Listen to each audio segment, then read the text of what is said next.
gang? Xavier here for Hum of the Earth, signing in from Subotica, which I've heard described as the prettiest city you've never heard of.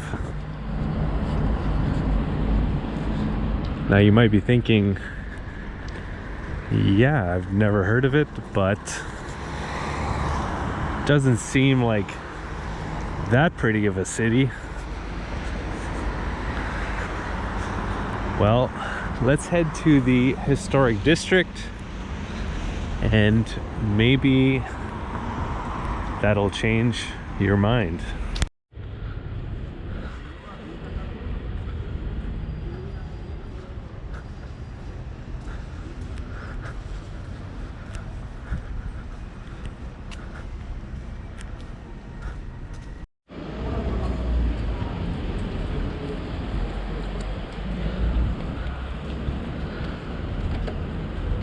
Subotica, with a population of 100,000 people, has had people inhabiting this area since the Bronze Age.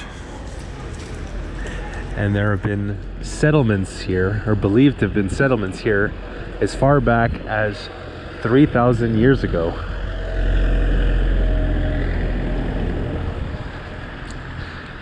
And there hasn't been many dull days in those 3,000 years. There have been many regime changes. In fact, I'm going to pull up the list here. So beginning in 1391, so we're going to do the more recent changes here. In 1391, it was part of the Kingdom of Hungary. Then in 1542, part of the Ottoman Empire.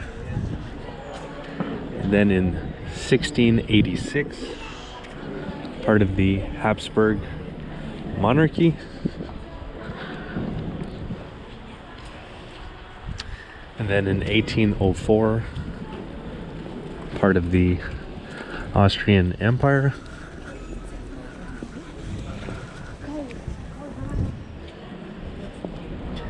And then in 1867, part of the Austro-Hungarian Empire. And then in 1918, became the Kingdom of Serbia.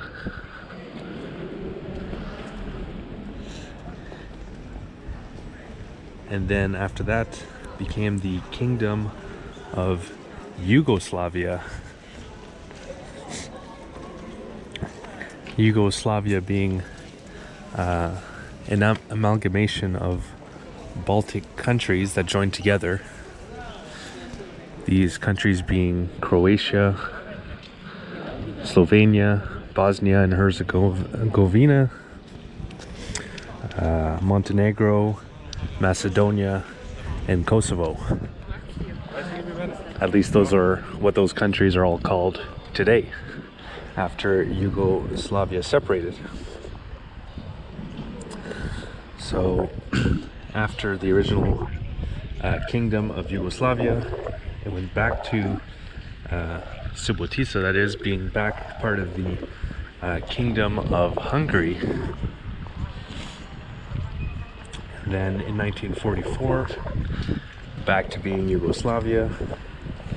And then in 1992, became the, I guess under a different name here, the Republic of Yugoslavia. And then in 2003, it became Serbia and Montenegro, after the Republic of Yugoslavia kind of disbanded. And then in 2006, the former Kingdom Yugoslavia shriveled down to what is now just called Serbia.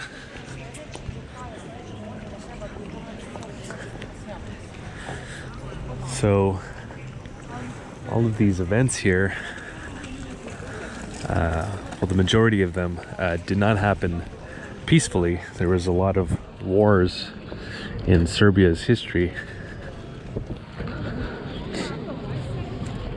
So we're arriving here on the town hall, which is probably the most famous landmark of Subotica.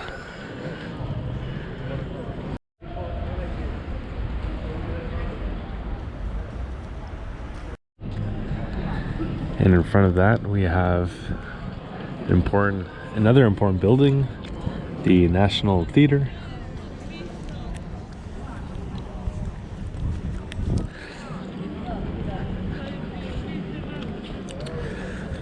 So, as I just kind of briefly glossed over, the area has a lot of history, but I won't be going through all of that history. A lot of it I've covered in other videos, like in Hungary and Slovakia, which were form part of the former Hungarian Empire. So there's no need to go back in and re-explain that part of the region's history. But what is new is the kind of later years, and that is the Yugoslavia part of the story, which is new to our journey here through Central Europe. So in this video, I'll be focusing more on those aspects. But before getting into that, I just want to touch on Subotica's quote-unquote golden age. So this was after 1867, when the Austria-Hungary Empire had just established a dual monarchy. So the Kingdom of Hungary now had kind of more independence, and this helped Subotica flourish as a city. Schools were built, an electrical power plant, and a railway that connected the city to the rest of Europe. And the result of this was the development of a lot of buildings that had Subotica's Art Nouveau style.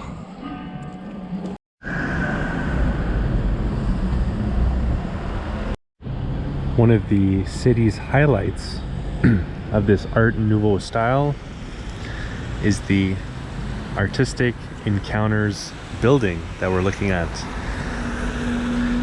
which is also known as the Reichel Palace.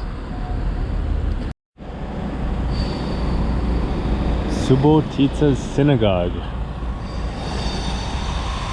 which is also constructed in an Art Nouveau style, and it is one of the architectural highlights of Subotica.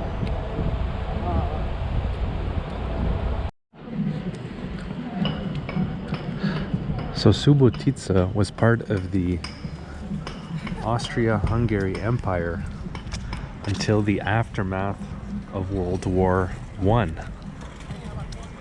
when the borders of the Hungary Empire were significantly cut down, and Subotica now became a border town for the newly formed Yugoslavia. And when this happened, this changed the political and economic circumstances for Subotica. So it was no longer as prosperous as it had been before the First World War. Even if Subotica was now the third largest city in Yugoslavia, after Belgrade, which is now the capital of Serbia, and Zagreb, which is now the capital of Croatia.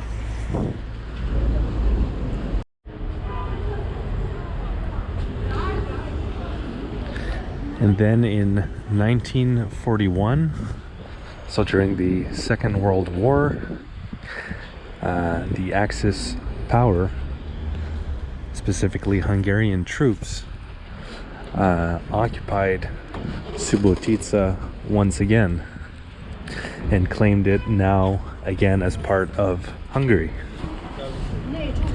But this wasn't legally recognized by the international community, but Hungary was saying that since there were so many Hungarians in this part of Subotica, which was once part of the Kingdom of Hungary, that they were just now protecting their Hungarian people who were living outside of their official legal borders.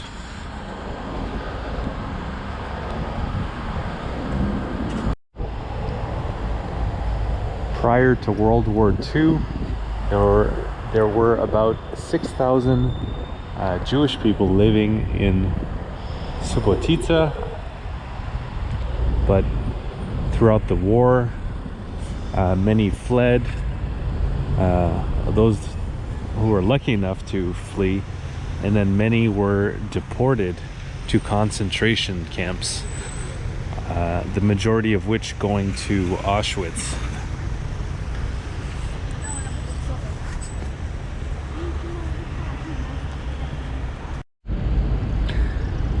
And then in 1944, Yugoslavia freed itself from Axis rule. And during this time, this is when other Eastern European countries were again freeing themselves from Axis rule, but with the help of Soviet troops. So they had been liberated by the former, well, from the Soviet Union, which is today Russia, or what's left of it is called Russia. But Yugoslavia was different in this regard, because they actually freed themselves without being liberated by Soviet troops. And after they did this, there was a very bloody event where anybody who was kind of ethnically Hungarian in the area after this, most were killed, about 8,000 or so, for having supported Axis Hungary.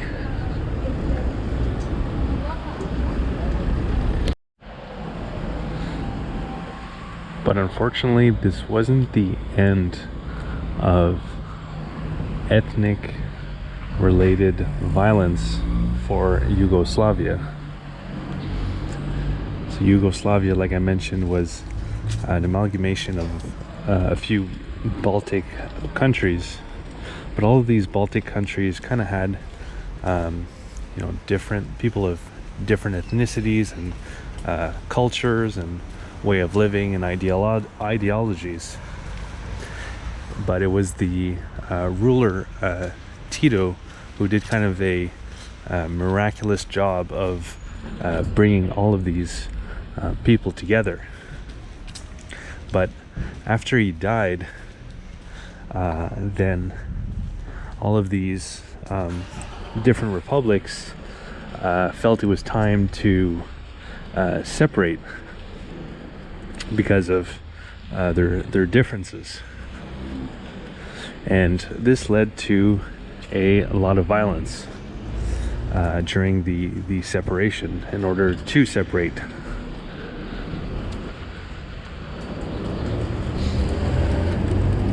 because the powers that be didn't want the separation of Yugoslavia, especially the people of Serbia, because when Yugoslavia was one big empire, they had more economic power, more resources, etc.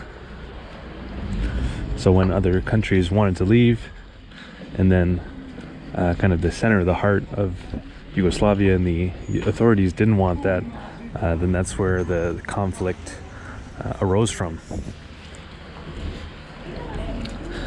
And then more recently, there was the separation of Kosovo, which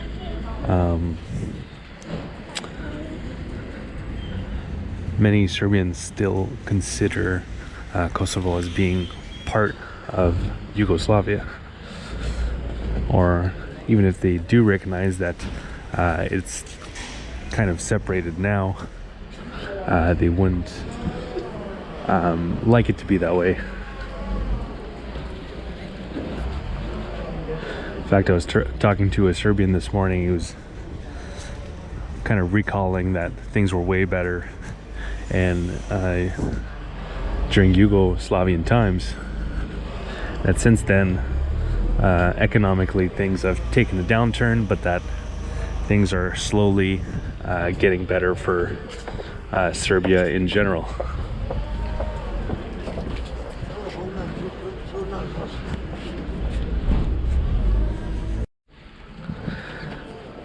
So I hope you enjoyed this city tour and history of Subotica in Serbia, the prettiest city you've probably never heard of.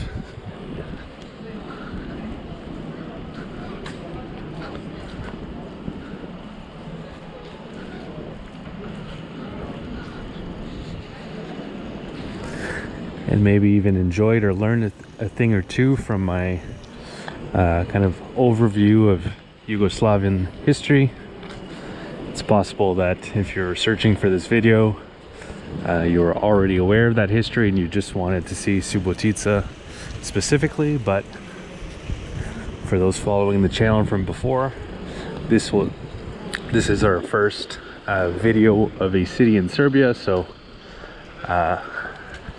it felt appropriate to kind of start digging into Yugoslavian history for the beginning of our journey through Serbia.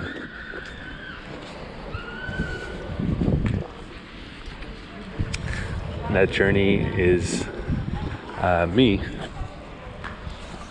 bicycling through the country and checking out some cool spots and learning a thing or two on the way.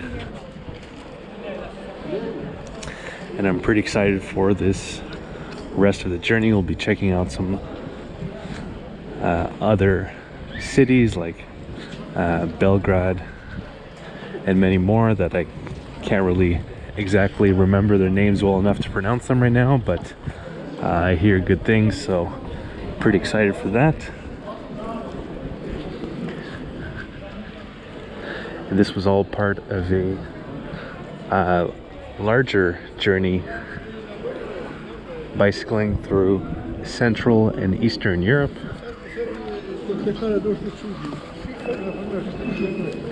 And before that, I bicycled from Cape Town, South Africa to Nairobi, Kenya,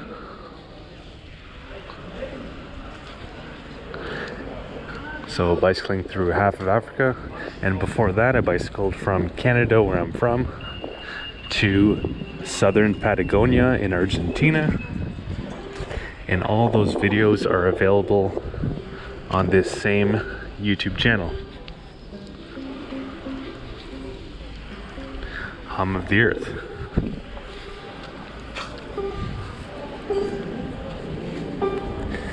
And if you'd like to see an interactive map of everywhere that I went and everything that I got to see and do, I have that available over on my website. Follow thehumoftheearth.com.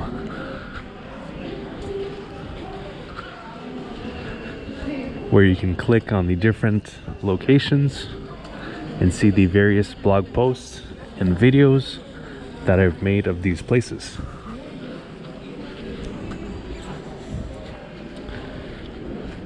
And if you'd like to follow my continuing adventures, once again bicycling through Central and Eastern Europe, you can do so by clicking on the red subscribe button below the video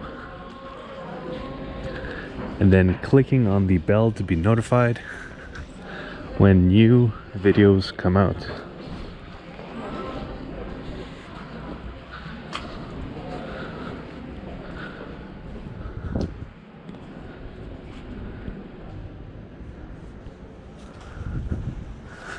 This restaurant here, I'm actually recognizing that was recommended to me, so I might go for lunch here. But that'll be in another video. Alright, so I hope you guys enjoyed. Have a good one.